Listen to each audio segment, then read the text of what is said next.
Hello everybody, and thank you very much for joining me. Got a fun one tonight. Got 6 verses to play you of a blues funk backing track that I found on YouTube. And I'm going to play lead like a beginner on the first verse, because I've just learned my blues pentatonic skill. We'll play it, we'll stop it, we'll reflect on it. Then I'll kick off with verse 2, a bit more intermediate. Then we'll stop it, reflect. Verse 3, I'll be a bit more relaxed about combining some things. We'll stop it, we'll reflect.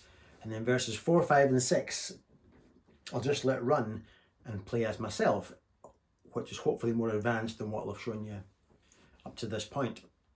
So the whole point, of course, is maybe you'll be able to recognise, or some of you anyway, recognise where you are along that very typical journey that we all take, with the idea being that this video might be able to, if some of you feel stuck at a particular point, maybe this video will help drag you a bit more towards something more satisfying. Done enough talking, let's hear me, Paul Cook, the beginner. Let's go.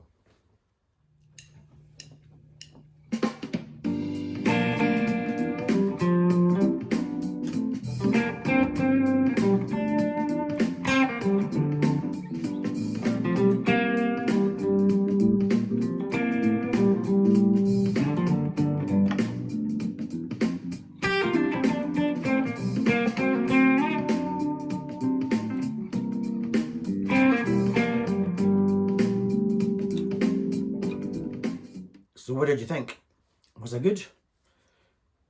The main headline is just one scale was used. The blues minor pentatonic. I didn't deviate from it once. And that's what's great about that scale. Isn't that scale awesome? You can go from not even knowing about guitars to learning that scale, and you can get your way through a blues improv. So hats off to the scale, it's awesome. But it's a shame that there were so many opportunities to reference certain chord movements or to provide more nuance or more interest, and of course the new players is not going to grab these opportunities. There was a couple of bits that I thought, when I listen back, I can still hear my personality come through. So I guess, how realistic is that? I think it maybe is realistic. Even as a beginner, your personality would come through. What I did like about it on playback, I actually smiled because I was trying to be basic, but there's little bits of phrasing there that I thought, kind of like a trumpet player.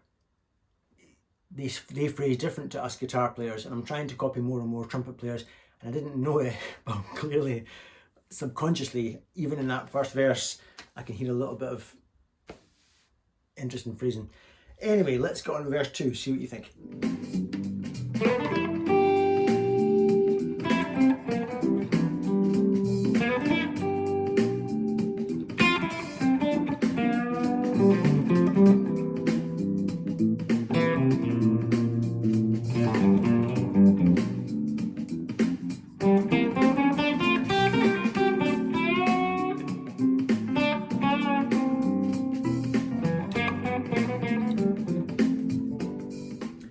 Verse 2 then, what did we think?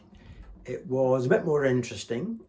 I was clearly combining 2 scales, your pentatonic with the more major scale. And if you do that at certain key moments, not only is it more interesting, but it actually has the function of referencing some chord movements in that song. So more interesting, still a bit flat as a player though.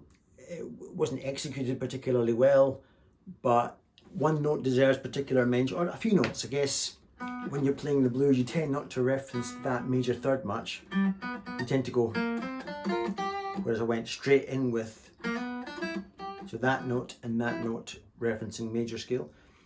And also this note deserves particular mention, because if you do that note, as the band goes to C, the 4 chord, you're not only playing a note from the major scale, but it also doubles as a way of stamping a stamp on the C chord, because that's from the C. So by going,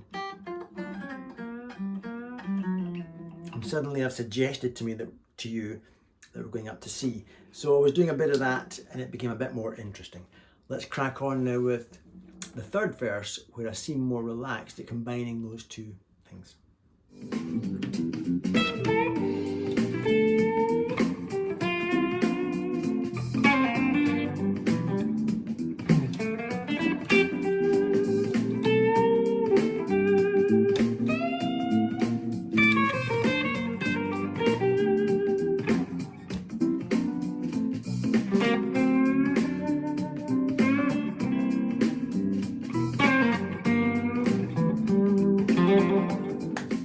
Getting better now, eh? Getting better now. I look more relaxed. I was combining, again, the two scales, the major scale and the blues pentatonic, but I was also shifting into different positions. So I went from this kind of normal first position blues box of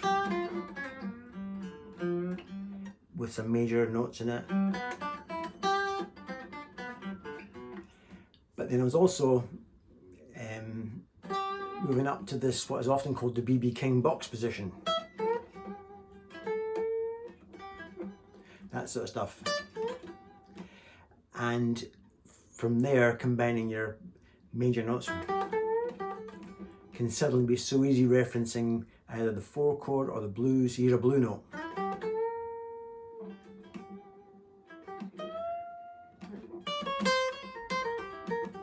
So you're that lovely B.B. King way of just a finger fret above, you're hitting blue notes or major notes and vice versa. So I looked much more relaxed there. Also, there was more nuance, there was more, the execution was a bit better. I looked more what I would call properly intermediate now, and flipping between positions. As we all know, remember, you can play your scales in different positions. I urge you to learn your scales in as many different positions as you can. Joe Bonamassa would be nothing with these fast licks without treating it like blocks. So he'll do a run up the E position, but then he'll go to the next position of E and find a way to do Joe Bonamassa runs there, then up to the next position of E, and he'll do them there, and he's back to the top where he kind of started, albeit 12 frets above, and that's how Joe Bonamassa can look like Joe Bonamassa. I can't do that, but that's what he's doing. He's just learned his scales in so many places, he can stamp a bit of Joe all over it by connecting them all. Let's now do 3 verses in a row of me as I am at the moment, and I guess if I'm going to give you a lesson today, we'll look at the advanced stuff, some bits from the advanced stuff to help bring you forward. Right, here's Paul Cook, the show off.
Right, hopefully you enjoyed that.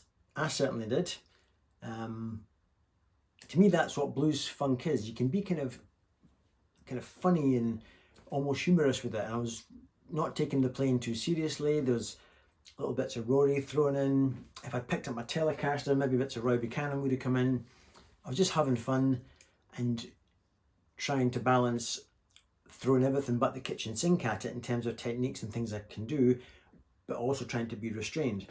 I don't know if I hit that balance very well or not, but I certainly had fun playing it.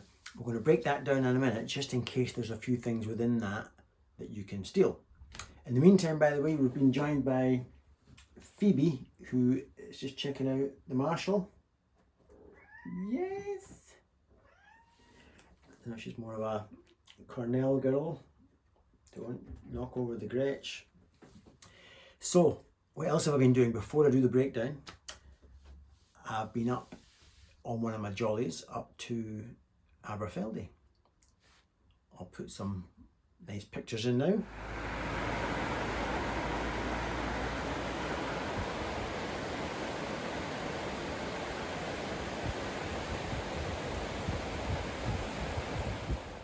Where I went up in my wee Suzuki, enjoyed the back roads, giving the car a bit of a thrash, working out all my frustrations from being a driving instructor, and had my 2 glasses of wine, had my fish and chips. It was great, really enjoyed it. I love these little trips, I really do. You would think I wasn't happily married, that every month I try and get away, but I do enjoy them. I really do enjoy these little trips. Let's do the breakdown and I'll stop babbling. Let's go. I'll just play bits, and the bits that are of particular interest I'll stop and talk. So from the top, yeah, I think with sort of funky playing, it's what you don't play. It's the sort of Martin Offler suggesting notes rather than actually playing them. So straight away I'm sort of bouncing across the top of the note, like I'm like that. And then the next bit would normally be if I played it in full. But I'm sort of leaving that part up to your ear. So I'm just sort of coming in at the tail end of things. So it's important to know what the whole lick is, but then don't play the whole lick. Play just bits of it in the groove with your eyes shut and feeling the groove. So for example,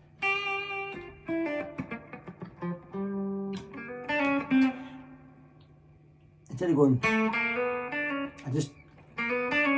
I sort of jumped in late. I jumped on the back of the lick rather than playing every note, if you know what I mean. And it just makes that a bit funkier. And this next bit, just trickery, just a cheap shot.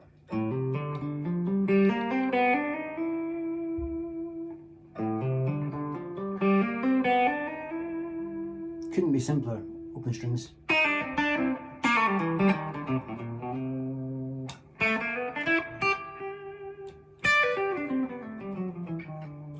I'm just jumping positions from that G to that G, and this is a standard stock phrase.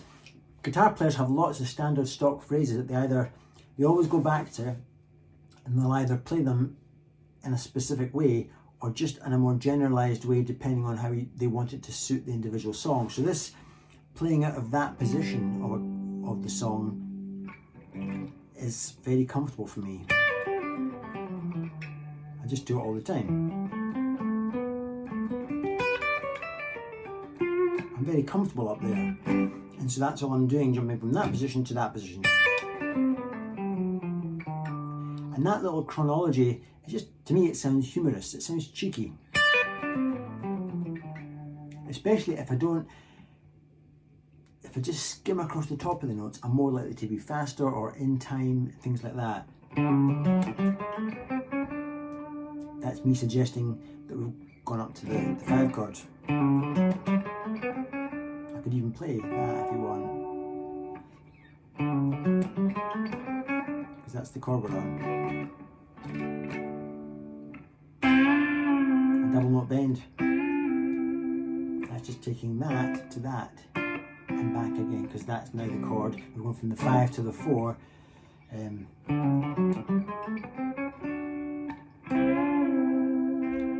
That's a nice trick, that. Jerry Donahue, the master of all of that. That's a nice lick. Just 3-2-0 on the G, and 2 on the D. And a similar mirroring effect on the D string. That sort of thing. Then what did I do? Then I went to join the two verses together. I just came up with a little bit of double stops. That's a great trick, that. We're on G.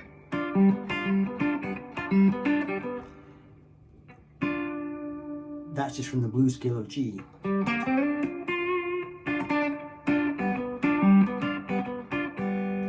if you just take it off, I mean, Martin Knopfler was doing all of that.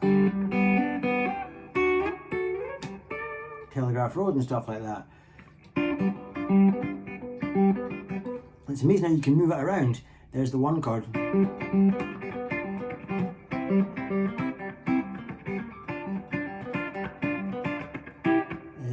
Where would we go then?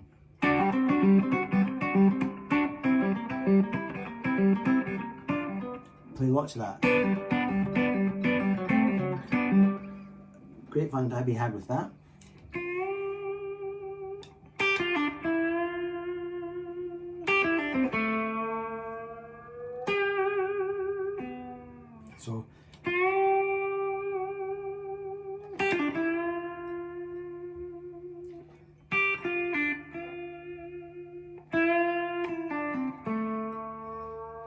So that's straight from bluesy meets kind of major sometimes, straight into definitely major. I mean, that bend there, that is from the major scale. There's your blues bend there. I'm going. And then a wee cheeky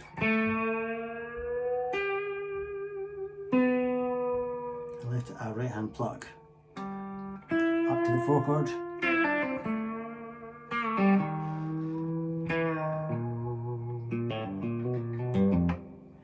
That's just referencing the chords. This is your 1 chord. Then going to the 4 chord. 4 chord now. Basically it's that. I'm just referencing that kind of C9, C7 kind of sound. That's just bending there because we're on C. C7. Just funky. And then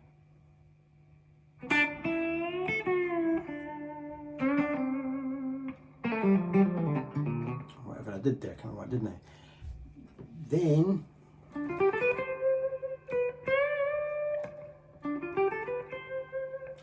I find, remember last week I talked about finding pockets of little places I can play fast stuff. Not because I'm a fast player, it's because I'm not a fast player. I have to find little pockets where I can run notes together. So that one, and I may start on an upstroke or a downstroke. I'll try it both ways. It's very important, as we discovered last week, whether you start on an up or a down. Sometimes starting on an upstroke isn't very intuitive, but it could be the way to go. Here what am I doing? A downstroke actually. So there's little pockets like that that I've practiced. Well, oh, that was shit, that last bit, ignore that.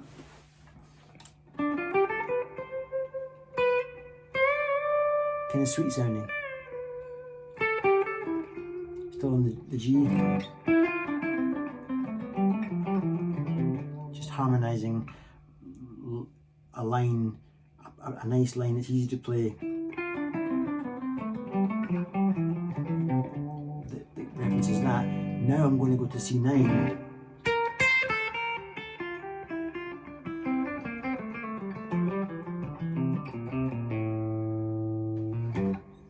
Just in slow motion. It's kind of just blues scale. That stereo A. That position there. The Texas flood position.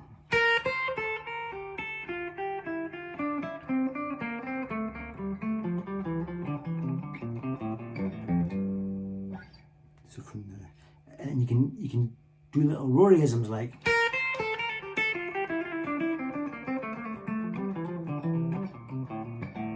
And then I did, talking about Rory,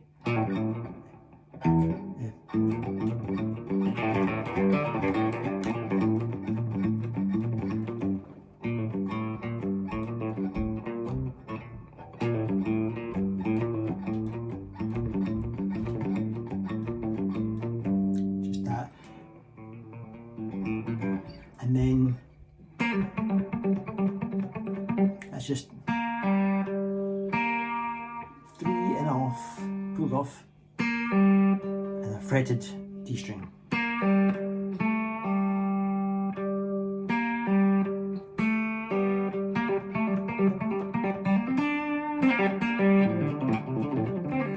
Play with that. You can go, I didn't.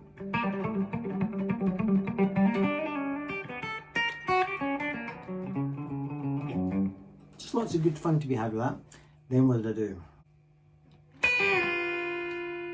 From my days playing in a country band, coming in to start a solo like that, just a very sort of country thing to do. You're just playing that chord there, that G chord, but you're playing the 7th, but the G7. Getting that noise.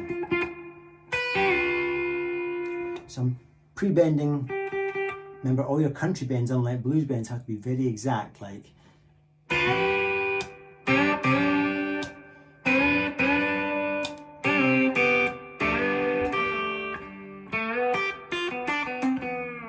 So just following that kind of discipline of making my notes very exact and in tune. Then, what did I do?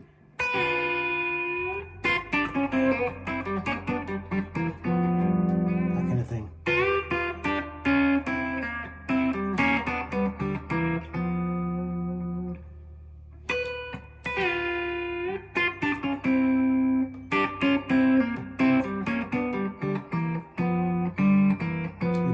As well, remember.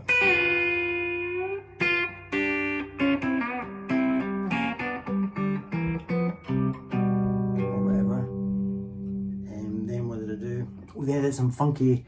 I heard this Ricky Skaggs do this years ago. When you go to the 4 chord.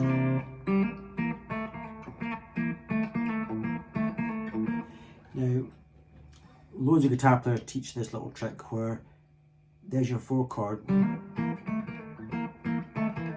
Because of course those notes are from C7, but then when you come back to the 1 chord, it's the biggest hack in the business. Because those notes are from your G7. You could even go up to your 5 chord. Because these 2 notes are from your D7. So you could spend all day going.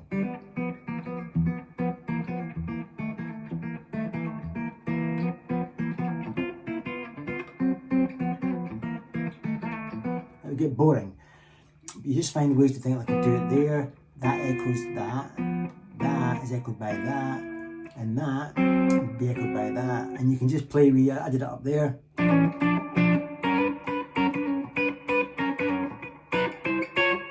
to my 5 chord, and then I did a bit of a Roryism.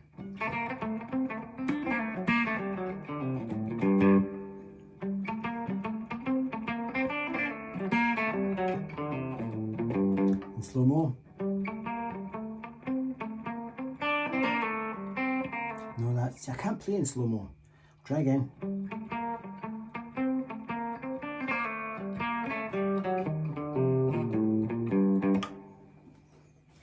So that's what I was doing.